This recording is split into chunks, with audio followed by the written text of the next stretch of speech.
आप अगर ध्यान से देखेंगे तो बंदरों की औसत आयु, ये जिसको आप लाइफ एक्सपेक्टेंसी कहते हैं, जीवन प्रत्याशा कहते हैं, वो तब भी 30 साल थी, आज भी 30 साल है, बल्कि 20 के आसपास है।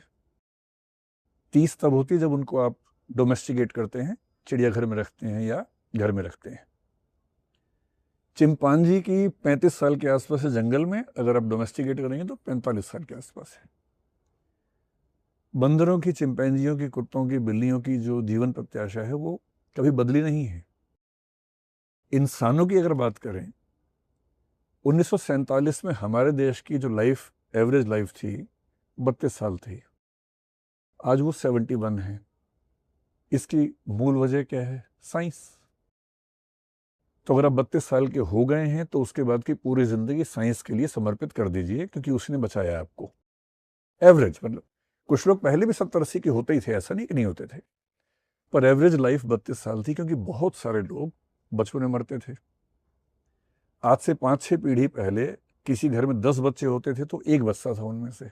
आज के ज़माने में अगर आपके घर में, किसी घर में 4 बच्चे पैदा होते हैं, चारों बचते हैं, चारों जीते हैं, और इस सबसे लाइफ की हमारी एक्सपेक्टेंसी बढ़ती जा रही है। तो यदि हम अपने देश में 32 से 71 पर आए हैं केवल 75 साल में लगभग, ये न धर्म की वजह से आए हैं, न अंधविश्वासों से आए हैं, न जादू से आए हैं, ये विज्ञान से आए हैं। क्योंकि अब स्मॉल पॉक्स से 30% लोग नहीं मरते हैं।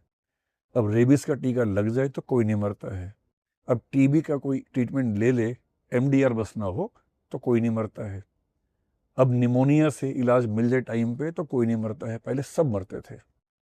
टीबी आता था, पूरे शहर साफ हो जाते थे। ये सारा जो हो रहा है, क्यों हो रहा है? क्योंकि साइंटिफिक टेम्परामेंट के लोगों ने रिसर्च की।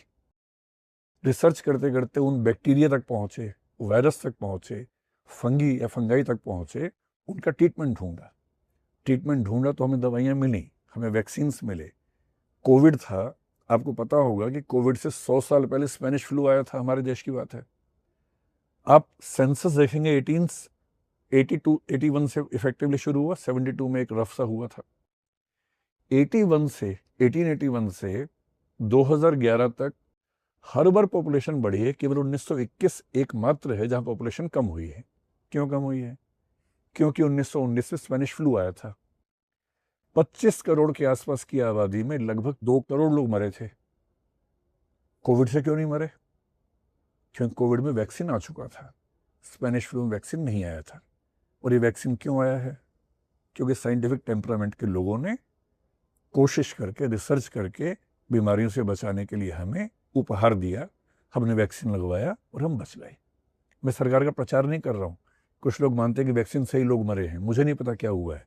मैं वैक्सीन से बचा हूँ और मैंने पाया है कि वैक्सीन लगा दुनिया को, इसलिए दुनिया में उतना नुकसान नहीं हुआ जितना नुकसान स्पेनिश फ्लू जैसा हो सकता था।